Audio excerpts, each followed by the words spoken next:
I'm Scott L. Miller. This is my life living in Nicaragua.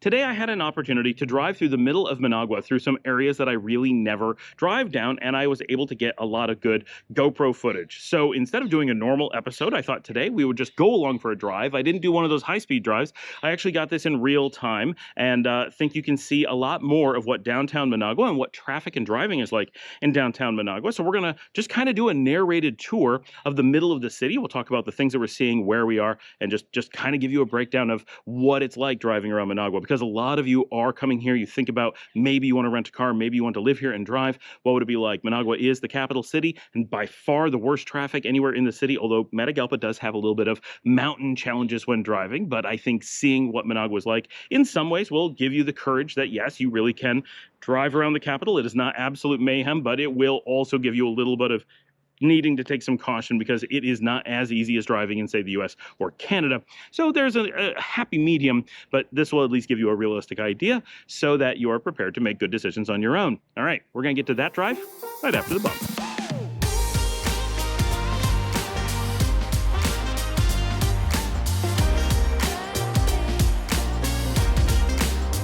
We're doing something quite different today, but this was such a beautiful day for a drive, and I'm going to completely different places than we normally go. I thought this was just perfect to take you guys around Managua. We're starting off on the Pista Suburbana, which is the southernmost major ring road going around the city. And believe it or not, this is right in the city. We are just east of Plaza La Fe. It is really surprising just how open and green the western portion of the Pista Suburbana actually is. But this is actually coming into an important part of the city. So if you are starting from a map, we started from Route 1. It was right behind us as the camera started, and we're just heading east. So we're doing the from the western extent of the road. There's actually the Laguna de Najapa is all the way to the west, and then there's the trees around it. So that's really where we started. A lot of people don't see that lake, so you can be in Managua for years and never realize that there's a major lake there. But that's where we are. So you can see this is what it's like for us pretty typically coming into Managua proper. As long as we're on this road, we are in the middle of the metro.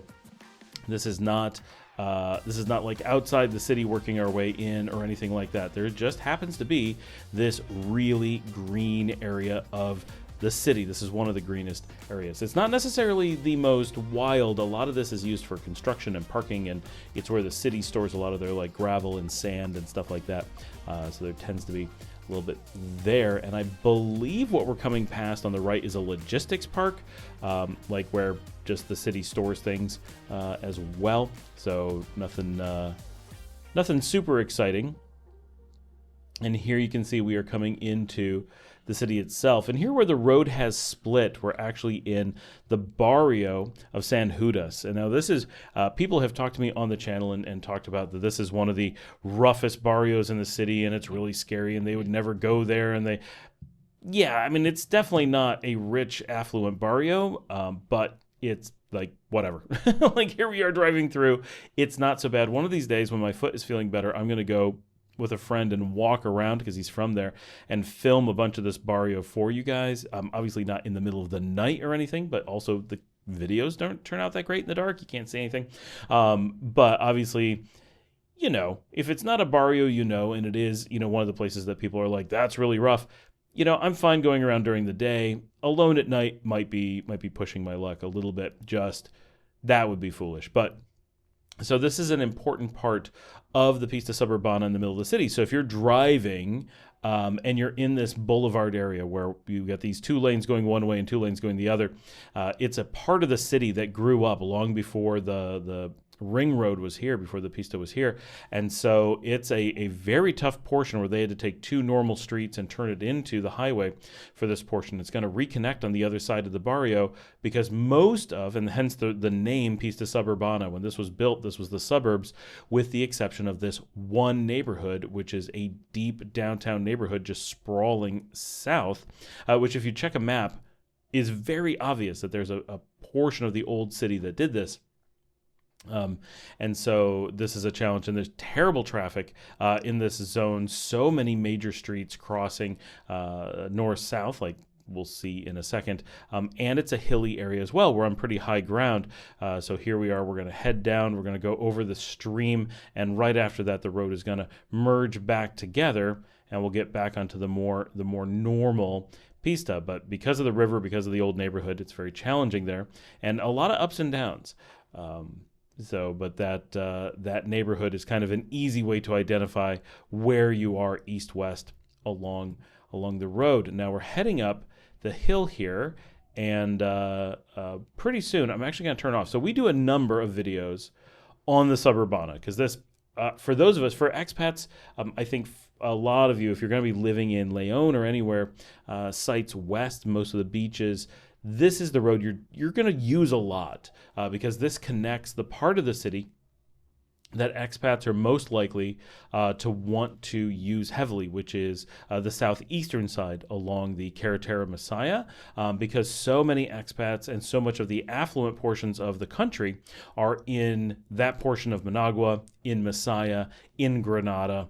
And those coming from the southern towns all the way down to San Juan del Sur that are more affluent are likely to connect into Managua around that zone. So it becomes a very key area for the resources that expats are typically going to want, restaurants, shopping, PriceSmart, American chains, and so forth. So we expect to see a bit of those out there. So pretty typically, if you're coming into Managua, likely you're going to somewhere from Plaza Natura on the western edge to the Galerías of de Santo Domingo, to PriceSmart and Walmart and those things. All of that's going to be along this road. So get used to the plaza, to the Pista Suburbana. This will be an important part of your Managua experience. On its own, not a very exciting road, but a relatively easy way to connect around the south side of the city. And importantly, while it has a bit of traffic, it does so. It moves pretty easily and doesn't require you to ever go into the downtown really crazy streets. Now, here I'm going to turn. So this is where I'm excited to do this video for you guys today. We are getting off of the Pista Suburbana. We actually turned left at that light. I had a little bit of camera issues, but we only lost half a block. This is now northbound on 11th Ave Southwest, or Avenida Once Suroeste. It's funny because I did this a couple times recently, and the Managuans I was with are like, I don't know where we are and what this road does. But we are heading towards the middle of the city from the south. So we're northbound. And this is a pretty high road. We were at the top of a hill, and this kind of goes along a ridge. So you actually get some views and some interesting stuff, but so many people parked along the right. It is so hard to drive this road with any amount of traffic, but it's a relatively nice area that nobody goes to. So this is just 11th Ave. And if you take it a long way, it's going to take you right into some interesting parts of downtown, but we're not going that far. We're going to go only a little ways, but we are going to head right to the neighborhood where Paul, the singing Scottish monk, who's been on the show a few times, lives in the general area. So just a point of interest that will be very, very close to his house. So we're heading towards the next ring road, which is currently known as the Pista Juan Pablo II, or Pope John Paul II highway. However, that is being worked on, and it has a lot of new construction, not really on the portion that we're going to see today, but it is being renamed the Highway of the Heroes and Martyrs of the Insurrection. And so be prepared that those names are going to change. Nicaragua is really big on constant name changes, which is very difficult for navigation because nobody knows the names of anything. And tends to know the names of the rotundas. So these big circles, the rotundas. This is the Rotunda Periodista, or the journalist rotunda. So celebrating journalism and the news. We are now turning and going east. This is Pista Juan Pablo II.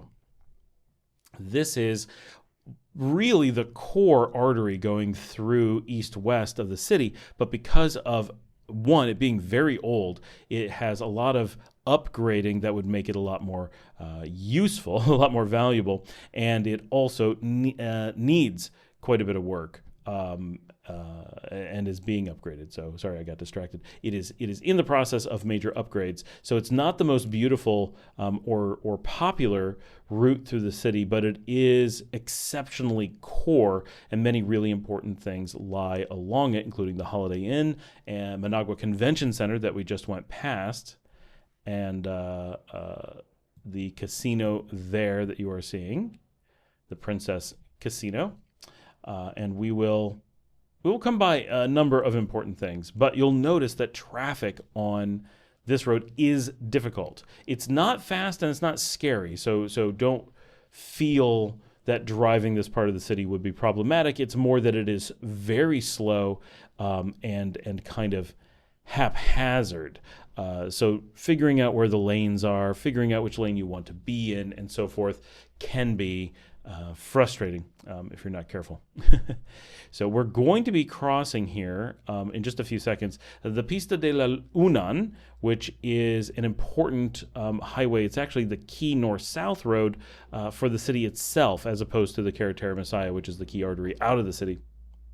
Unan in the south is the highway that leads to the university, and actually if you stay on it, Unan being the national university, if you stay on it, it will actually turn into Jean-Paul Genis, but it's a turn. It's a very interesting mess of a highway, but if we were to go left at the upcoming intersection and go north, it's actually known as Avenida Bolivar, and it is the main north-south road going to the Plaza Nicaragua, and is the road that we show all the time with Rubén Darío, the Teatro Nacional, the Rubén Darío, the National Theater, and the big plaza up by the lake, and all that is that road. So that is that intersection that we're crossing there, to give you a little bit of a landmark. All right, we're continuing east. It turns just slightly east-northeast. This old part of the city has a lot of hilly terrain and a lot of very small waterways, and so there's a lot of working around those things as we drive through. Now, this area is going to be super interesting, so pay very close attention as we drive through here, and this is why I really wanted to get a recording of this.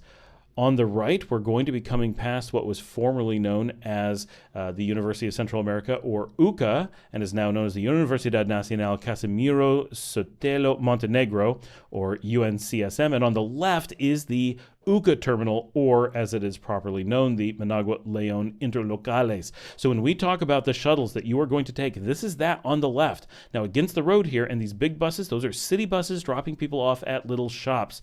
Behind those shops, there's a little turnoff, and your cars go back behind.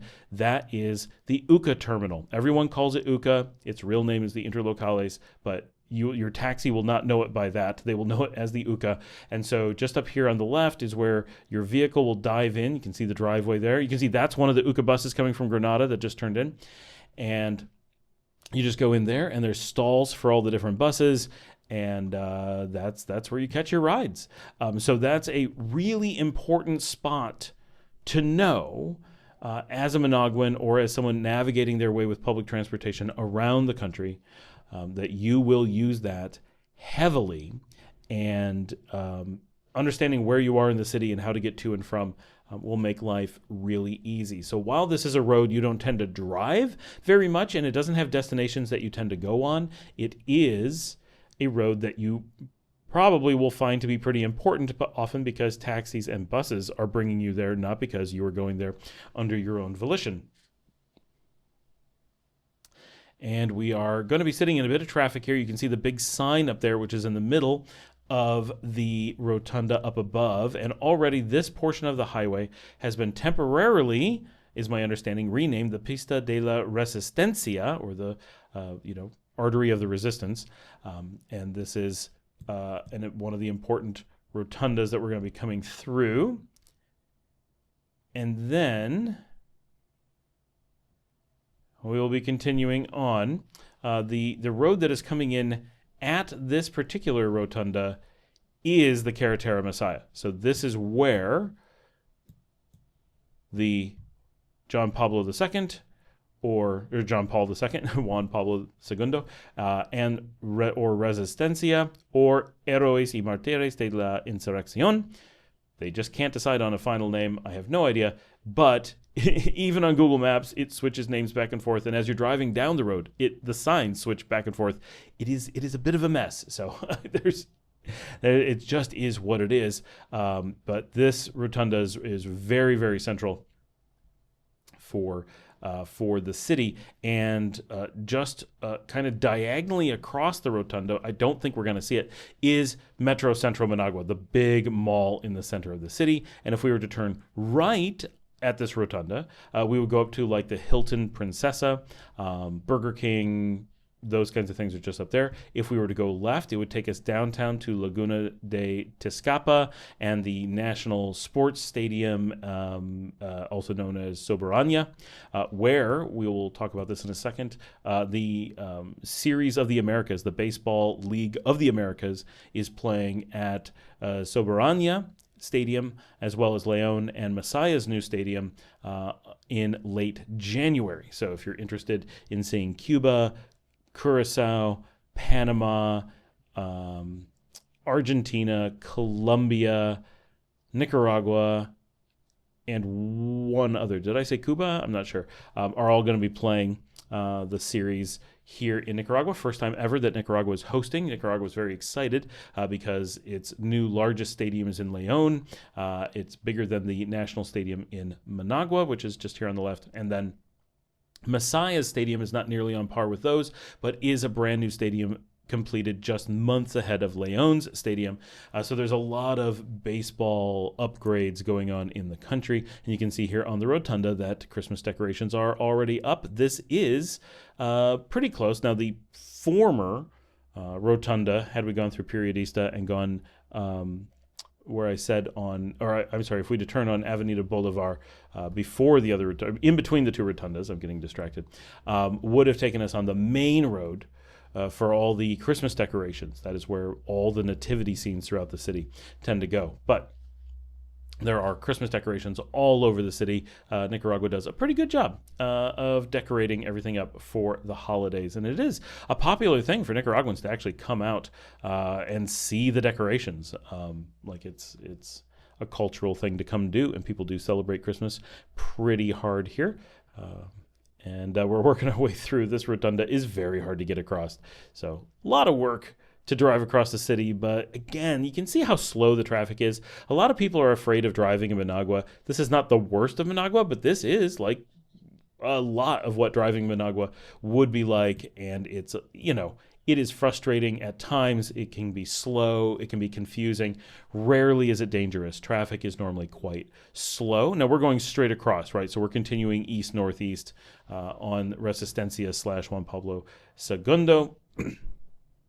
And I'm going to be coming up shortly.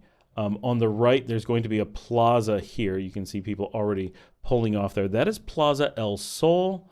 And across from that, on the left, hopefully I can see it at exactly the right time to tell you where it is, there is,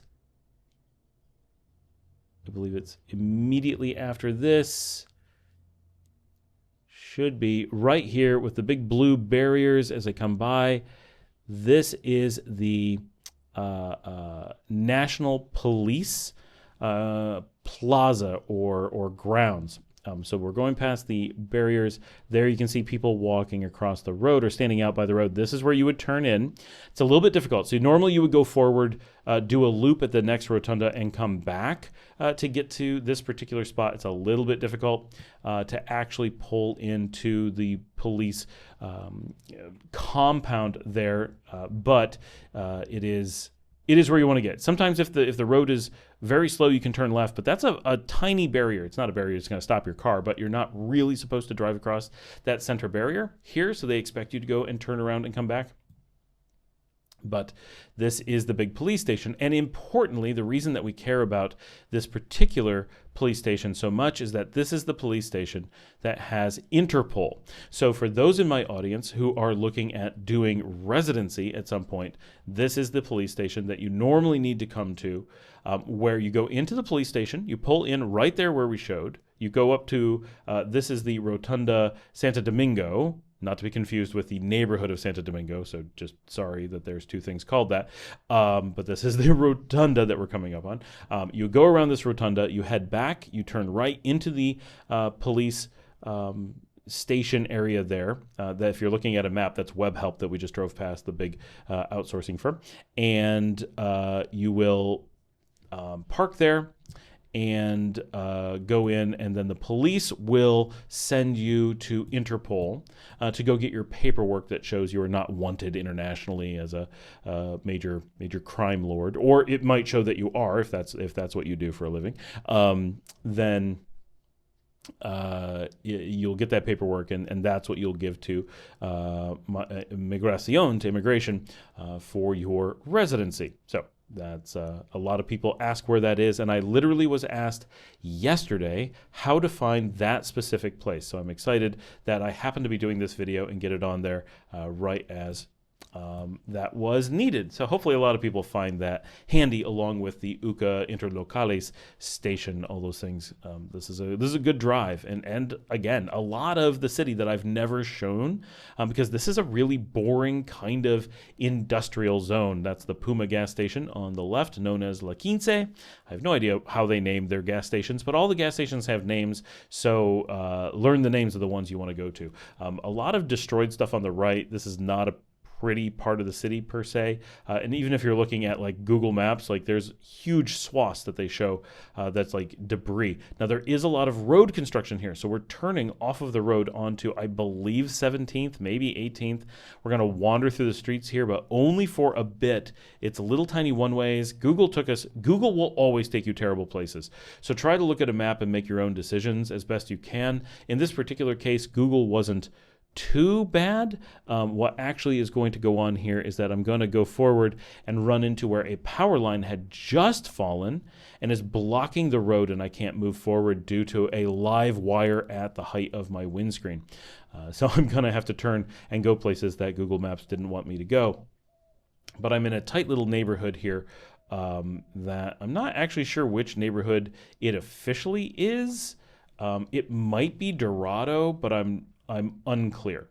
But we're trying to get to Boulevard Don Bosco, which eventually we will, but we're going to do a bunch of work to get there. So I apologize for the weird meanderings through this small neighborhood. Couldn't be helped. But if you're looking at the map, this is like a little triangle between Pista Juan Pablo Segundo and Boulevard Don Bosco. And there's like a little side road. I think that it's a drainage ditch or something that makes the boulevard a little bit hard to get to.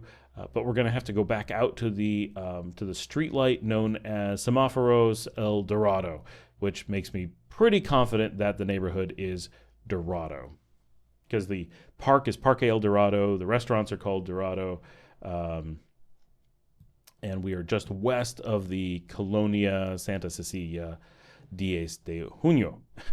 These names of barrios are so long. Okay, there's the drainage, and here we are turning onto Boulevard Don Bosco off of Juan Pablo II.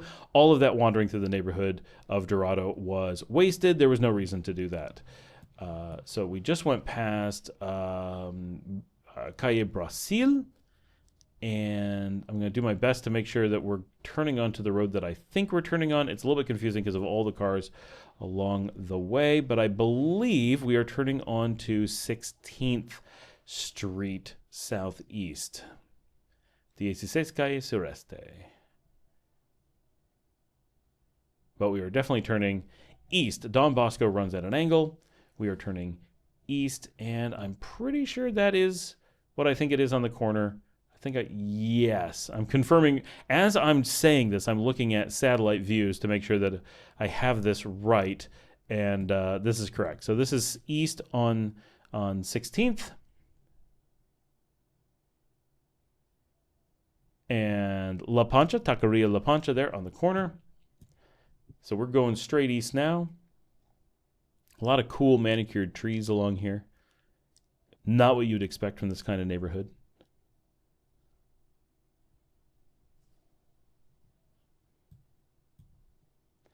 There's actually a sushi place just coming up in front of us.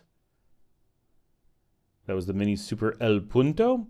So here we're getting into pretty authentic Managua neighborhoods. Most of the time, when we are showing Managua, we're showing like shopping areas, commercial areas, very upscale parts of the city, things that expats tend to go to and hang out in on a very regular basis.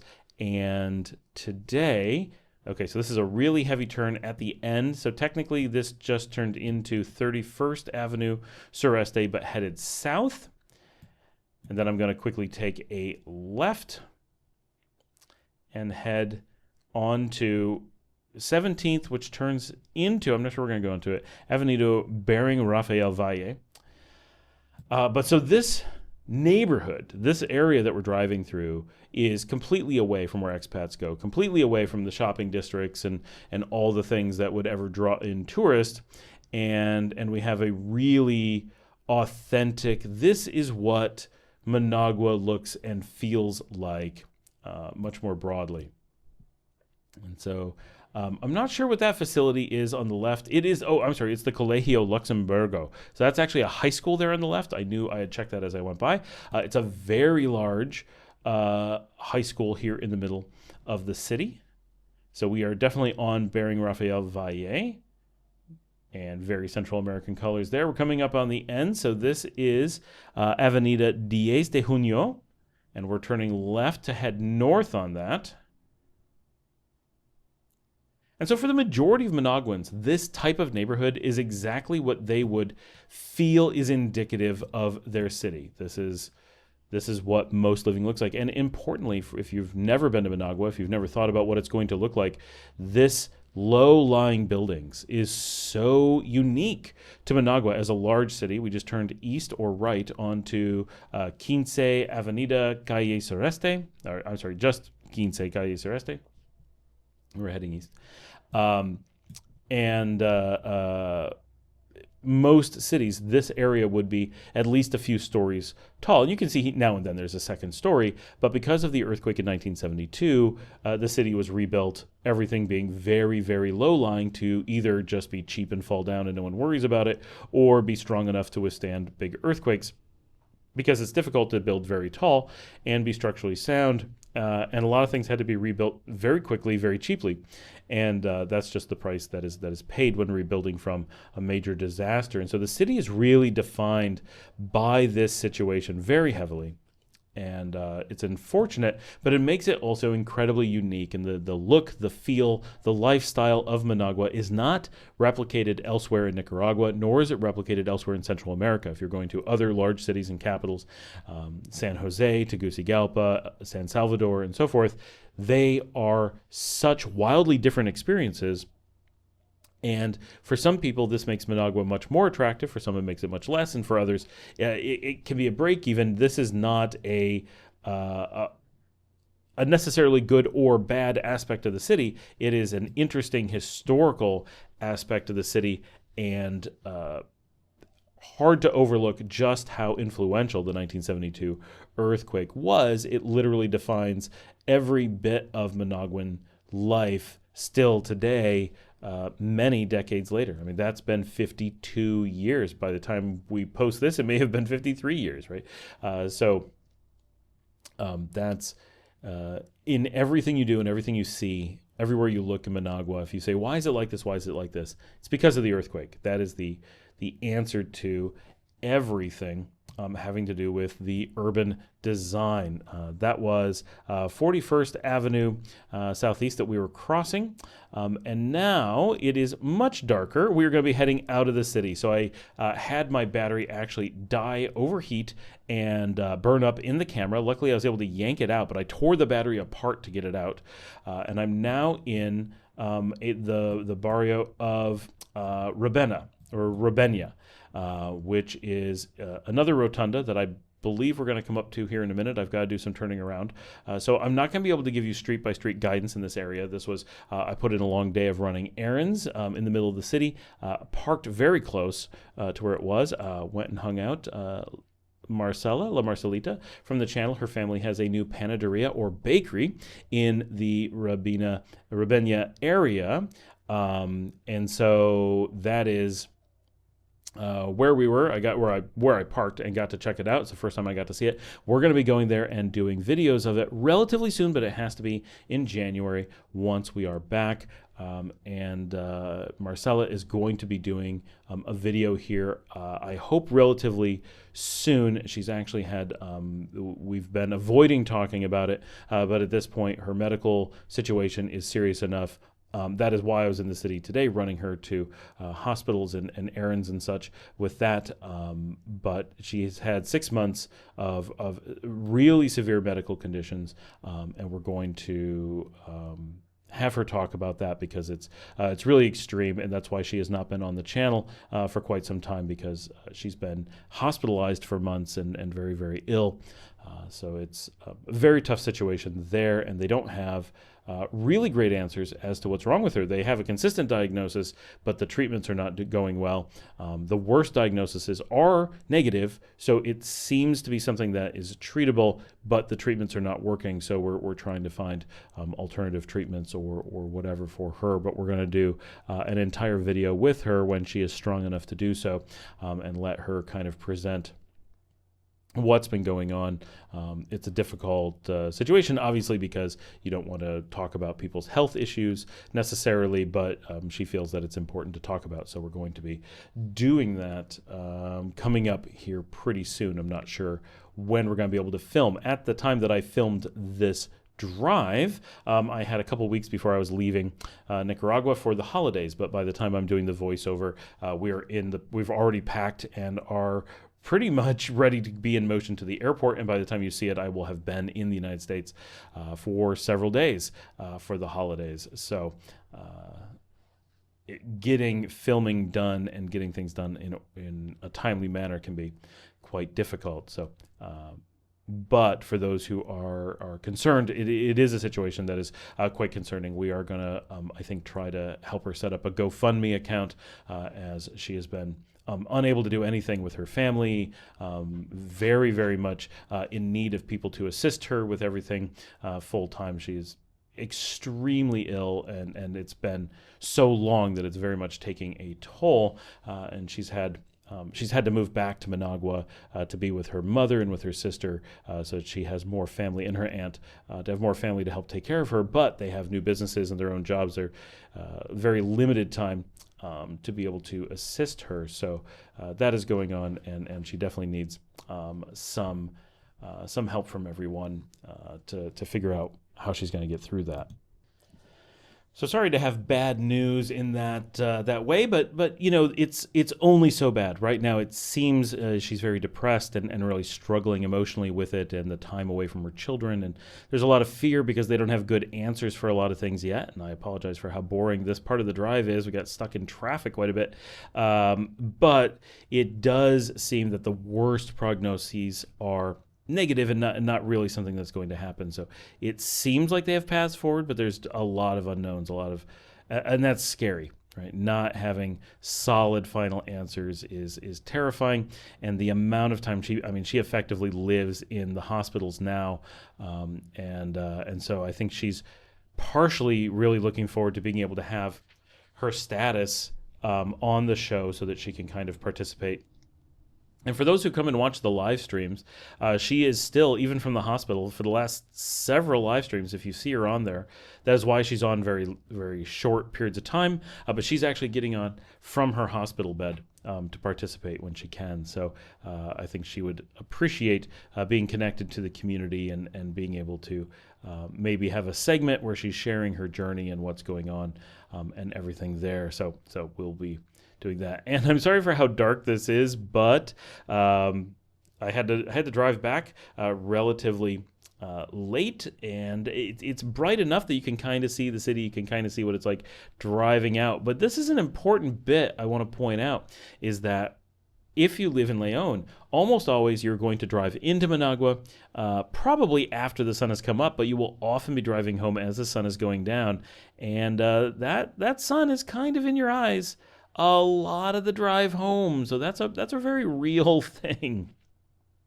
But I am very glad that we were able to do the GoPro on the windshield and get some really good earlier footage. I'm not sure this footage would qualify as really good, but you can see a bit. And as we get out of the center of the city, I think we see just a little bit more until the sun actually goes down, and then we'll lose it. But certainly get down in those comments and let me know what you think about doing these drives. For me, it's a fun change of pace, right? I'm always looking for material to do for the show, and showing a whole bunch of Managua, giving like a feel for what Managua is really like is very difficult. Any big city. But Managua is so unique, I think, that it's much more difficult to extrapolate from pictures and little vignettes. Most cities that I go to, if you show me small parts of them, I'm certainly only so accurate in what I'm able to envision for the rest. But when I find parts of them, I'm rarely truly surprised. But here in Managua, I think many people get little clips of it, and when they actually come and experience the city, it's still quite unlike what they were expecting. And it took me a long time of living here to really have a good appreciation of what Managua was actually like, because it's so sprawling, it's so unpredictable, and there are so many surprisingly unique hidden areas that just don't seem to fit with the general pattern. It's a very interesting city. And finally, we're through the traffic. We're going to be able to speed up a little bit here. We are trying to get out the northwest corner of the city. We're trying to get up to the lake and then head west along the lake and zip out over the mountain to Ciudad Sandino. So that's kind of the goal underway here.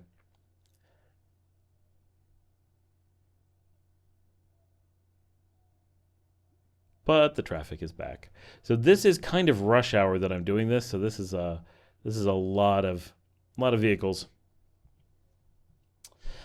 So as always, I'm going to let this go a little bit extra. I'm going to keep going until I feel that you really can't get any value from the image anymore. But anybody's really interested, and this is partially why people don't want to drive in Managua, right? It's slow, frustrating. Lots of traffic, but as you can see, this isn't really dangerous, or you are very likely to have a car accident, especially with these motorcycles cutting you off left and right. But those accidents are almost certainly going to be at very low speed. The chances of real, bodily harm is pretty low unless you're on one of those motorcycles and they know they're taking their lives into their hands and driving quite recklessly. But if you're in a vehicle and driving conservatively in any way, paying attention, it really is not bad. Boring and frustrating for sure, but so slow, and it's not super tight streets. You're not in like physical challenges in most cases. When I drove in Europe extensively, every drive felt like an actual physical challenge where the failure rate is high, kind of like a difficult video game. You kind of know going in that it's just a matter of time until your character dies. Driving in Europe feels much like that, and can be quite panicky, very stressful. But when you're in Nicaragua, you never really experience that kind of feeling. It's sometimes parking is difficult, but the actual driving is never going to be a serious challenge. But many people I know who've lived here for a while are still very hesitant to drive in Managua, even if they're comfortable driving in other cities. So just something to be aware of. If you live in Managua, you will get used to it. It will not be the biggest deal.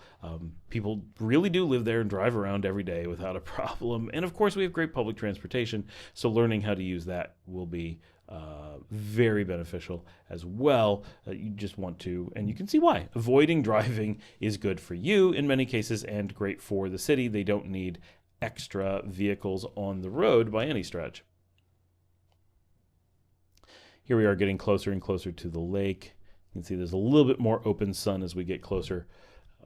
So I'm going to go ahead and mention, if you'd like to support the channel, you can buy me a coffee at the link we'll put on the screen. I'll have it on at some point. I'm not sure if I'll actually get it on as I say it. I'm normally pretty good about that, but today is going to be a little bit rough. But you can go to buymeacoffee.com/Scott Allen Miller, and that is like Patreon. That comes directly to me.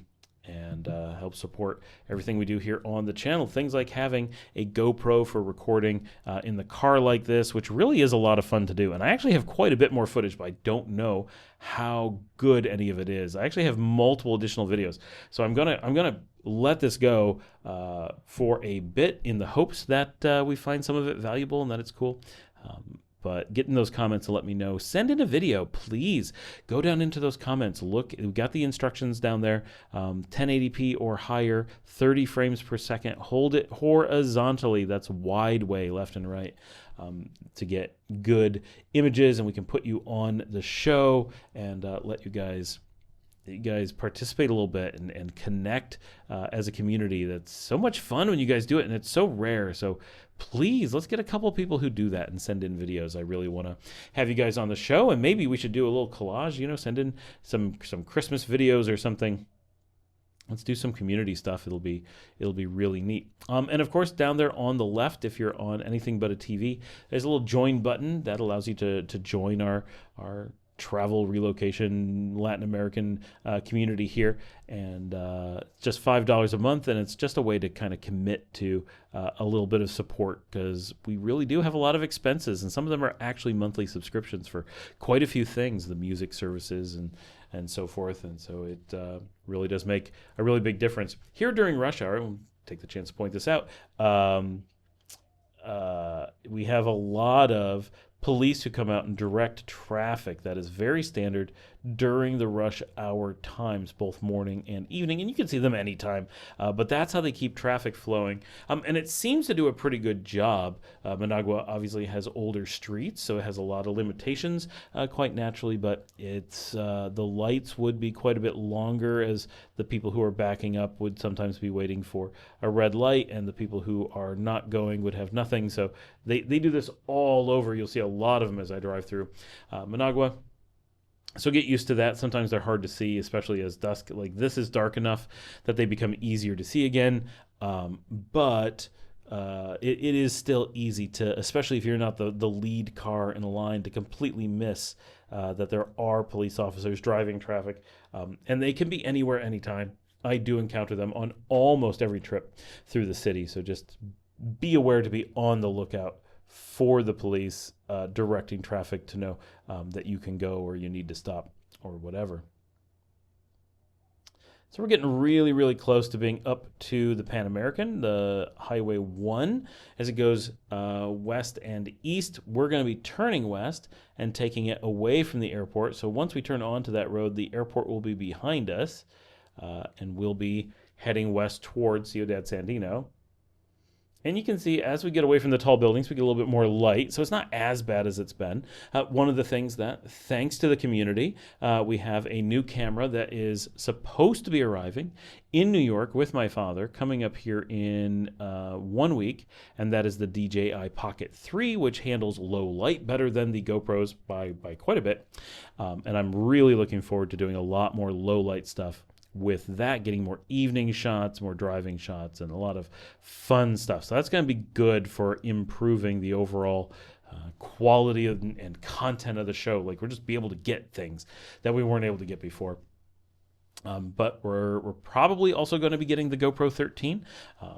This particular drive was very important because the GoPro 9, which is what I'm recording with here, killed 2 batteries, like killed, not wore out, but burned out 2 of my batteries on this particular drive, and that really shows how important it is keeping the cameras and the batteries up to date. My batteries are all, I think, pushing 2 years old at this point, or nearly all, and some of the cameras are quite old, and the older ones are starting to kill the batteries, so I don't know if I can reasonably continue using my GoPro 9, so I'm kind of down one of my cameras, and I really do use 3 per day, many days. The day that I'm recording this being one of those days that I'm using extensively multiple GoPros. And then I stagger them for heat dissipation and battery charging and uploads, all kinds of things. So on this particular day, as I'm voicing over this. I'm hoping to hop on a quick live stream and do a little bit of a test with you guys to see how it's working, because we've had some problems. And then I'm meeting up with a friend for dinner. And when I do that, I'm hoping to take a different GoPro and record some of that, but hook up the one that I had recorded on earlier today. And I have 2 episodes ready to upload, and going to get that done. Hopefully, it's just I got to do all these things at once. I got to record on one while another one is charging and uploading, and it's a lot. While we're talking, Marcella is messaging me. Her kids are participating in, well, her daughter is participating in, and her son is attending the quince that we are going to this weekend. They're very excited about that. So we're orchestrating and organizing, getting them out here to Leon, where the quince is, from Managua, because they're with their mother right now, and they're very excited because she just went. So this is a few days behind. So on the 19th is when I'm doing this voiceover, and this morning they released her from the hospital. Or this morning they told her she was being released. At about 2 o'clock this afternoon, she was actually released. Now she has to do treatment at home. She has been there for a major surgery. She had open lung surgery a few days ago. She's been recovering from that enough to be sent home for recovery at this point. So she's now going to her mother's to do recovery there. So she's unable to come out for the quince, even though she had really wanted to come and been all prepared for it. And for those who don't know, quinces here are kind of like a combination of a sweet 16 and a wedding. It happens when a girl turns 15. Some of you saw my daughter, Liesel, celebrated her quince last year, and she wanted a quince. My younger daughter wants absolutely nothing to do with it. So at least we had one. And did the whole quince thing, which really cemented us with Nicaraguan culture and with our local community for certain, and was very cool, very special that we got to do that with her, and very neat that she was just like, this is not my thing, but I'm embracing Nicaraguan culture. This is who I am, so I want to be a part of it. And see all these police, even in the middle of the street, directing people. Of course, in that case, she directed me right into that guy running across the street. So many people in the street. So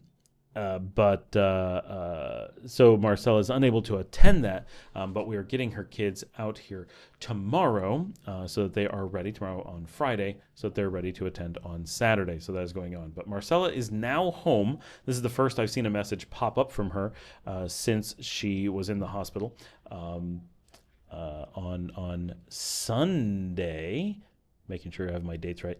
So she's been in the hospital for 5 days on this particular stint, but was just in for several weeks, and it's been very hard, very hard. More cops there directing traffic. Sun is definitely getting low, and here we are turning on to, this should be Highway 1.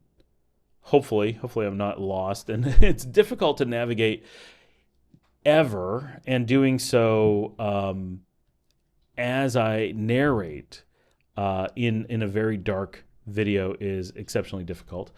So hopefully I am getting good information for you guys. We got a Uno gas station there on the right. And this is the main highway east-west through the country, not just the city. This is the Panamerican, so it goes through the entire region. And so that is what we have going on this weekend, and Marcella coming home.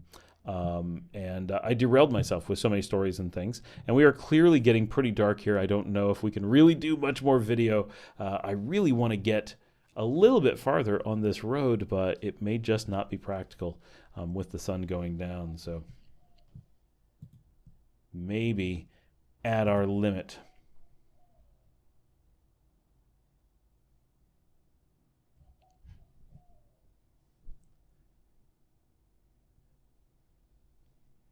Not a ton of lights around the city, but there are lights.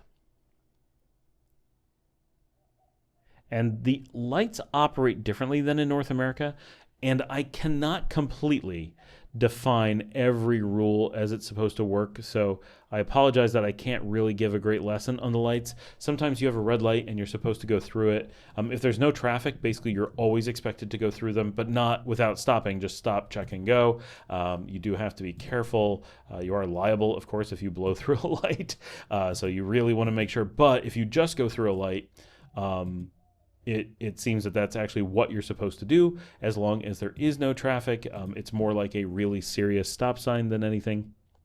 So it's, but sometimes there's the right lane doesn't actually stop because there's no turn to the right. Sometimes you do. Sometimes it's exceptionally confusing at times. There's so many extra lights and extra assumptions. And I'm not sure that the lights are always consistent. So you kind of have to play it by ear and use common sense, which is a scary thing to do. We all want to memorize the rules and just do it by rote, and that's not always possible. So,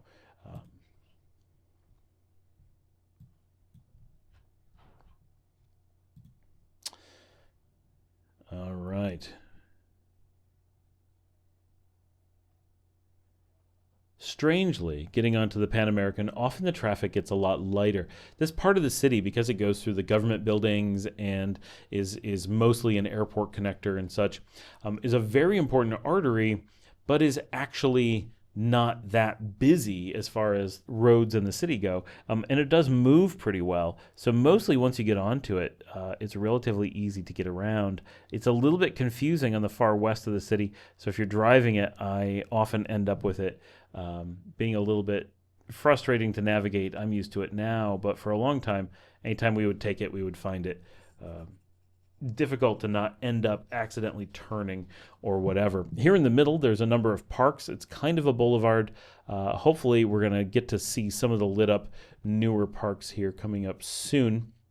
All along this way, there's a lot of space where there's just green area in the middle. Ah, yes, here we are on the left. This is the first of the big official parks as we come along. And this is the Parque Bicentenario, the Bicentennial Park. And on the right, you can kind of see the dome. We're not going to really see it because I can't turn the camera, but this is the Cathedral of Managua is there on the right, and there's a lot of Christmas lights and memorial lights going on. We'll try not to hit that fuel truck right in front of us. That would be bad. And that is the Capitol complex that you're seeing on the right there. So we're coming right by the government buildings here. So this is, I really wanted to get to this point so you can see, and there's a lot of Christmas lights in there and a lot of general decorations. And this really cool walkway. And one of these days, I'm going to come down here and get us a tour of the Capitol and film as much as we can down here so you guys can really see it. It's in a part of the city that I just never go to at a time where we can film it. And I really want, once again, DJI Pocket 3, I really want to come down and film at night with the lights and get really good nighttime footage because it's really pretty. And I want to come down during the day and get, like, really show the buildings and the plaza and stuff. It's not huge, but it's quite nice. And my understanding is that there's a museum that we can attend and maybe film actually inside the Capitol building, but I know no details of that. I don't know what they have there. I don't know how you get in or that it still exists. So that could be interesting. And we have the Memorial Bell Tower there on the left. And we are coming up right on the end. We have about 2 minutes left, so I guess we're going to let this go. There's another Christmas tree, and this is, we are crossing the area I was talking about farther north with all the Christmas lights and such. They go north-south through the city for those decorations. And then coming up, we're going to be coming by the new, so this is a park here on the left, still continuing, lots of beautiful parks through this part of the city. And unless I missed it, we are coming up on the Parque Palestina. It is possible that no, there it is, it's right there. I was second guessing myself. I'm pretty positive that we have not gotten there yet. I would recognize it. There it is. So these, the Bicentenario and Palestina, or Palestinia, I'm not quite sure, are brand new parks. Like, every bit of the parks is new. New lights, new walkways, new gardens and flowers, new water fountains. They're very nice, great place to come and do a long walk through this boulevard. It's clear that they intend to put many more parks in and make this a really amazing greenway through the Capitol. It's not in a heavy residential area for the most part, so it doesn't get really heavy traffic. It's beautiful, and tourists, of course, see it, and it makes for a good a good kind of message for the city. But walking through them, they are beautiful. It's a great place if you're just wandering during the day and want to just have a nice little walk, a nice little place to have a picnic, a quiet place to sit and think, do some filming. All of that is really great there. And my hope is that they run west through the city, much like parks in Guatemala City do. I think that that will be really beneficial. So that is our trip for the day. I will see you all tomorrow.